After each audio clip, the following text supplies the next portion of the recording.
मीरा नफीस है। मैं clinical psychologist, speech and language therapist हूँ। हमारा काम है रवैयों को समझना और उनको बेहतर बनाना। आज मैं बच्चों के ज़हनी मसाइल के बारे में बात करूंगी। बहुत से वालिदैन जो हैं बच्चों को बहुत से डॉक्टर्स के पास लेके जाते रहते हैं।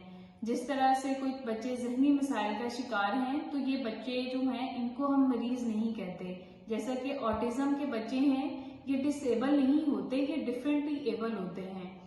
साइक एजुकेशन के लिए जो है हम एक मूवी रिकमेंड करेंगे, माय नेम इज खान। इसमें जो है कैरेक्टर जो है वो ऑटिज्म डिसेबल नहीं है, वो डिफरेंटली एबल हैं। जो ज़हनी मसाइल के शिकार बच्चे हैं ये बच्चे दूसरे बच्चों से थोड़े मुख्तलिफ ज़रूर होते हैं। ये बच्चे अपनी बहुत सी चीज़ों को दूसरे बच्चों से अच्छे तरीके से चीज़ें जो हैं वो समझ रहे होते हैं और माहिर नफ्सियात जो हैं इनको इन पे काम करके इनको दूसरे बच्चों के मुताबिक लेके आते हैं।